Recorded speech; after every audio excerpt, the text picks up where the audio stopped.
Break के बाद एक बार फिर से आपका स्वागत है। बढ़ते आगे और दोनों ही गठबंधनों में अब तक सीट बंटवारे पर पेच फंसा हुआ है। अब तक किसी भी तरह की बात नहीं बन पाई है और इसी पर अधिक बातचीत के लिए हमारे साथ हमारे विशेष संवाददाता राजीव मोहन जुड़े हुए हैं, उनसे बात करेंगे। राजीव जी, देखिए, साफ तौर पर पता चल रहा है कि दोनों ही गठबंधन में अब तक सीट शेयरिंग नहीं हो पाया है और लगातार एक पार्टी को मनाया जा रहा है तो दूसरा दल मुंह फुलाकर बैठा है। अभी क्या कुछ अपडेट्स है? देखिए, बिल्कुल तान्या, आज का दिन कह सकते हैं कि बिहार चुनाव के लिए एक अहम हो सकता है, क्योंकि अभी तक दोनों दलों में, दोनों महागठबंधन में जो है ये पेच फंसा हुआ है कि आखिर जो सीट शेयरिंग का जो पूरा मामला हो, कब तक इसका खुलासा होगा। इसको लेकर मंथन लगातार जारी है। बिहार में भी, पटना में भी आपने देखा होगा कि किस तरह से नेताओं का बैठक चल रहा था, लेकिन अभी तक जो गठबंधन का गांठ है वो नहीं खुला है। गठबंधन में जो सीट शेयरिंग का गांठ है वो नहीं खुला है और इसकी कसरत अब दिल्ली में चल रही है। सबसे पहले बात कर लेते हैं एनडीए की। तो एनडीए को लेकर के आज जो है और चुनाव अभियान समिति की दिल्ली में बैठक है और दिल्ली में बैठक है जहां प्रधानमंत्री नरेंद्र मोदी भी उसमें शामिल होंगे। देखिए, बिहार चुनाव को कितना बड़ा प्रोजेक्ट के रूप में एनडीए देख रही है कि इसमें सीट शेयरिंग के मामले को लेकर जो पेच फंसा है उसमें प्रधानमंत्री नरेंद्र मोदी को भी इसमें शामिल होना पड़ रहा है। और ये कहा जा रहा है कि आज की जो बैठक है वो बहुत अहम है और आज जो कुछ भी होना है वो फाइनल हो जाएगा और शाम शाम तक हो सकता है इसमें कोई बड़ा फैसला आए। दूसरी तरफ जो महागठबंधन में भी इसी तरह का कसरत चल रहा है। पटना में कई दौर की बैठक हुई, लेकिन उस बैठक में कहीं भी जो स्पष्ट जो सूचनाएं आनी चाहिए या सीट शेयरिंग पर एक स्पष्ट जो है फैसला आना चाहिए वो अभी तक नहीं आ पाया है।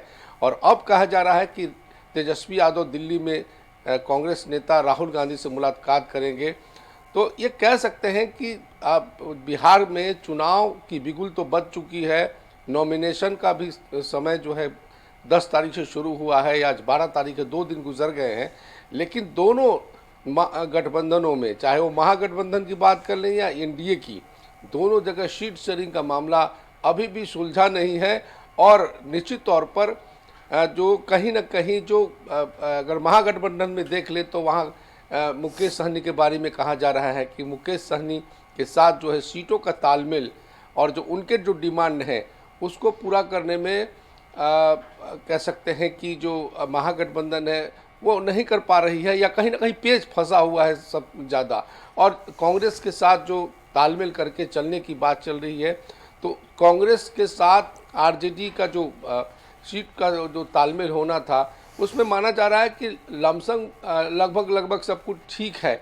लेकिन अगर सीटों के अदला बदली को लेकर के और सीटों की संख्या बढ़ाने को लेकर के जो अन्य घटक दल के नेता हैं या दल हैं वो जिस तरह से डिमांड पर अड़े हुए हैं, इस पेच को सुलझाने में जो है महागठबंधन के नेताओं को पसीने छूट रहे हैं और यही कारण है कि अब इसकी कसरत दिल्ली में होने वाली है।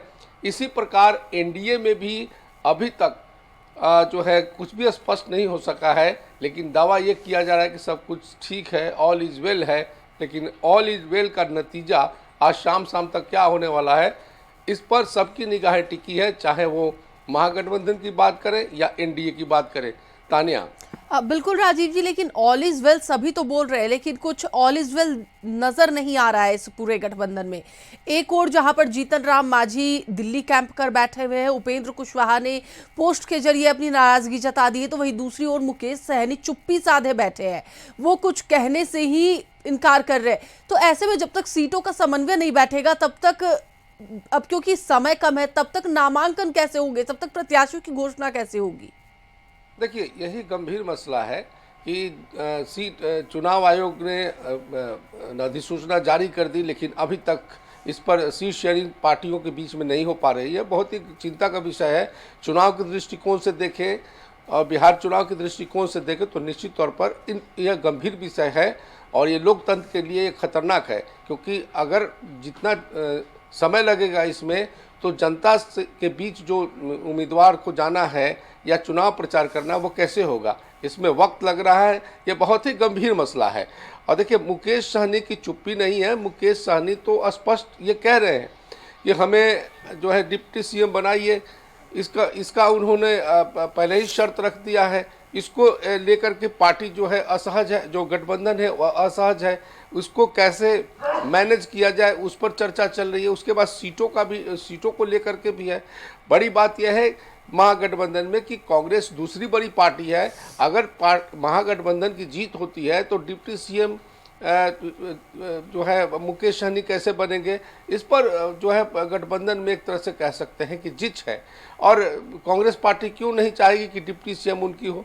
तो एक फार्मूला ये भी तैयार हो रहा है कि डिप्टी सीएम की संख्या महागठबंधन में बढ़ा दी जाए, लेकिन इसके बावजूद जो सीट का शेयरिंग है वो जो है वो फाइनल हो जाए, तब इस पर बात हो सकती है। दूसरी तरफ जो उपेंद्र कुशवाहा ने एनडीए में जिस तरह से पोस्ट के जरिए वार कर दिया कि जो मीडिया में खबरें चल रही है वो गलत है, अभी तक उनके सीटों के बारे में जो बातें कही जा रही है वो कहीं धरातल पर नहीं है, तो निश्चित तौर पर उन्होंने यह कहते हुए एक चुप्पी तोड़ी कि वो जो मीडिया में खबरें चल रही हैं, सूत्रों के हवाले से चल रही है, वो उससे वो संतुष्ट नहीं है। यानी 5, 6 सीट 7 पे वो संतुष्ट नहीं है।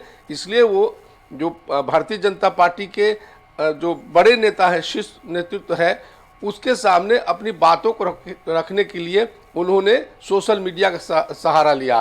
दूसरी तरफ चिराग के बारे में ये कहा जा रहा है कि उनके साथ जो है भारतीय जनता पार्टी ने एक तरह से अपना सब कुछ सेट कर लिया है, लेकिन अब उपेंद्र कुशवाहा और जीतन राम मांझी का मामला फंसा हुआ है। जीतन राम मांझी ने पहले ही कह दिया कि उनको 15 सीट चाहिए, उनको पार्टी को मान्यता दिलाना है, तो अब 15 सीट उनको चाहिए। तो 15 सीट कहाँ एडजस्टमेंट किया जाए, इसको लेकर भी एनडीए में एक तरह से कह सकते हैं कि एक बड़ा पचड़ा फंसा हुआ है, एक बड़ा पेच फंसा हुआ है।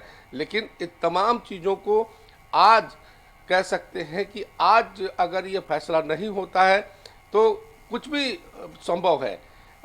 हो सकता है कि कुछ और चीज़ें देखने को मिले। राजनीति में हर संभावनाएं रहती है, कुछ और चीज़ें देखने को मिल सकती है।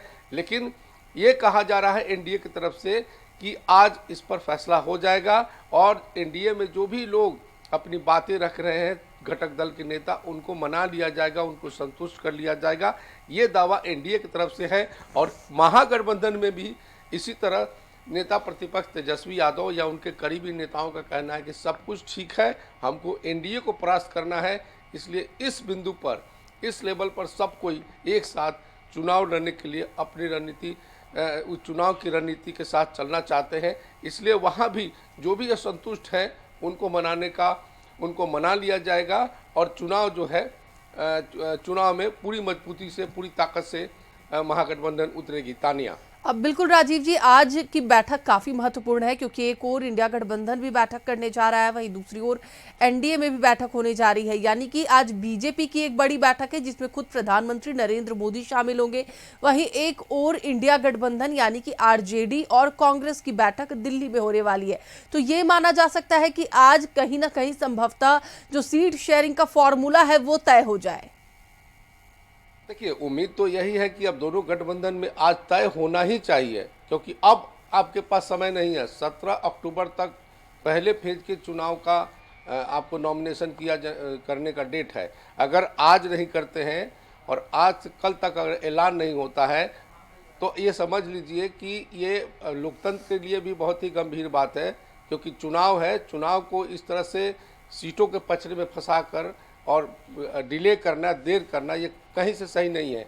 दूसरी खबर ये है कि अगर सीटों का तालमेल नहीं हुआ और दोनों गठबंधन की मैं बात कर रहा हूँ, अगर नेताओं को जो असंतुष्ट है उसको मनाने में कोई भी गठबंधन असफल रहता है, तो ये कह सकते हैं कि एक बिहार में एक नया समीकरण देखने को मिल सकता है। तो ये भी एक खतरा है और इस खतरे से बचने के लिए ही ये तमाम गठबंधन के नेता पटना छोड़कर दिल्ली रवाना हुए हैं और दोनों गठबंधन के नेता जो है दिल्ली में अपने अपने स्तर से इस पर बात कर रहे हैं, ताकि जो भी असंतुष्ट है उनको मनाया जाए। और महागठबंधन का भी यही ध्येय है, उनका उद्देश्य है कि जो चुनाव होना है उस चुनाव में किसी तरह कैसे एनडीए को परास्त किया जाए, उसकी रणनीति कैसे मजबूत हो, इसको समझाने के लिए और समझने के लिए दिल्ली में बैठकें हो रही है। दूसरी तरफ इसी तरह की सोच और इसी तरह का फार्मूला, इसी तरह की रणनीति पर एनडीए भी चलना चाहती है।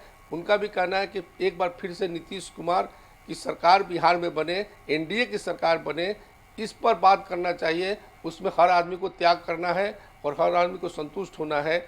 इस रणनीति के तहत तमाम बड़े नेता घटक दल के नेताओं से बात करने में लगे हैं। बिल्कुल दोनों ही तरफ बैठक जारी है और बैठक के बाद ही आज फैसला लिया जा सकता है कि कितनी सीटों पर कौन सी पार्टी चुनाव लड़ेगी। फिलहाल बहुत बहुत धन्यवाद राजीव।